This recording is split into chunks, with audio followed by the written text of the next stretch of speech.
नमस्ते। चलिए आज हम पढ़ते हैं एक टोकरी भर मिट्टी।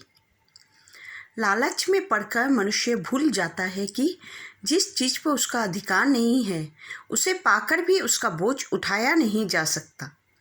इस कहानी में यही बात एक बूढ़ी अनाथ विधवा ने जमींदार को समझाई है। किसी जमींदार के महल के पास एक गरीब अनाथ विधवा की झोपड़ी थी।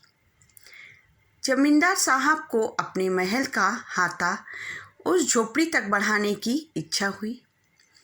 विधवा से बहुत कहा कि अपनी झोपड़ी हटा ले, पर वह तो कई जमाने से वहीं बसी थी। उसके पति और पुत्र की मृत्यु हो गई थी। उसकी बहू भी 5 वर्ष की कन्या को छोड़कर चल बसी थी।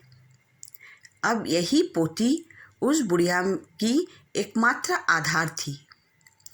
जब कभी उसे अपनी पूर्व स्थिति की याद आ जाती तो मारे दुख के बहुत रोने लगती थी। जब से उसने अपनी पड़ोसी की इच्छा का हाल सुना है तब से वह मृतप्राय हो गई है। उस झोपड़ी में मानो उसकी जान बसती थी। जमींदार के जब सब प्रयत्न निष्फल हुए तब वह अपनी जमींदारी चाल चलने लगा।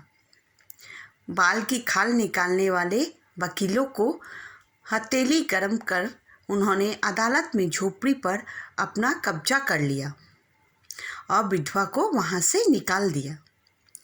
बेचारी अनाथ तो थी ही, पास पड़ोस में कहीं जाकर रहने लगी। एक दिन जमींदार महोदय झोपड़ी के आसपास टहल रहे थे और लोगों को काम बतला रहे थे। इतने में विधवा हाथ में एक टोकरी लेकर वहां पहुंची। जमींदार ने उसको देखते ही अपने नौकरों से कहा कि इसे यहाँ से हटा दो। विधवा बहुत गिड़गिड़ाकर बोली, महाराज, अब तो झोपड़ी आपकी हो गई है, मैं उसे लेने नहीं आई हूँ। महाराज क्षमा करें, तो एक विनती है। जमींदार के सिर हिलाने पर उसने कहा, जब से यह झोपड़ी टूटी है तब से मेरी पोती ने खाना पीना छोड़ दिया है। मैंने उसको बहुत समझाया पर वह नहीं मानी। यही कहती है कि अपने घर चल, वहीं रोटी खाऊंगी। अब मैंने सोचा कि इस झोपड़ी में से एक टोकरी भर मिट्टी लेकर उसी का चूल्हा बनाकर रोटी पकाऊंगी। इससे भरोसा है कि वह रोटी खाने लगेगी। महाराज कृपा करके आज्ञा दीजिए तो एक टोकरी मैं मिट्टी ले जाऊं। जमींदार ने कुछ सोचा और फिर दया दिखाते हुए बुढ़िया को आज्ञा दे दी। विधवा झोपड़ी के अंदर गई। वहां जाते ही उसे पुरानी यादें आने लगी और उसके आंखों से आंसू बहने लगे।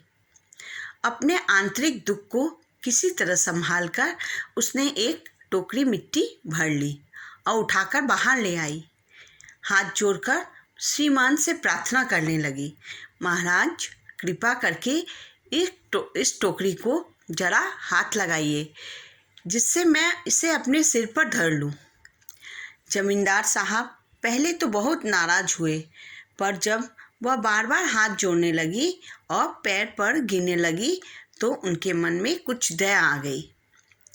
किसी नौकर से ना कहकर स्वयं टोकरी उठाने लगे। जो ही टोकरी को हाथ लगाकर ऊपर उठाने लगे त्यों ही देखा कि यह काम उनकी शक्ति के बाहर है। उन्होंने अपनी सारी ताकत लगाकर टोकरी को उठाना चाहा, पर जिस स्थान पर टोकरी रखी थी वहां से एक हाथ भी ऊंची ना उठी। उन्होंने लज्जित होकर कहा, नहीं, यह टोकरी हमसे नहीं उठाई जाएगी। यह सुनकर विधवा ने कहा कि महाराज नाराज ना हो, आपसे एक टोकरी मिट्टी नहीं उठाई जाती, क्योंकि इस पर आपका कोई अधिकार नहीं है। इस झोपड़ी में तो हजारों टोकरियां मिट्टी हैं, उसका भार आप जन्म भर क्यों कर उठा सकेंगे? आप इस पर विचार कीजिए। जमींदार साहब धन और मद से गर्वित हो अपना कर्तव्य भूल गए थे, पर विधवा के वचन सुनते ही उनकी आंखें खुल गई। विधवा से उन्होंने क्षमा मांगी और उसकी झोपड़ी उसको वापस कर दी। धन्यवाद।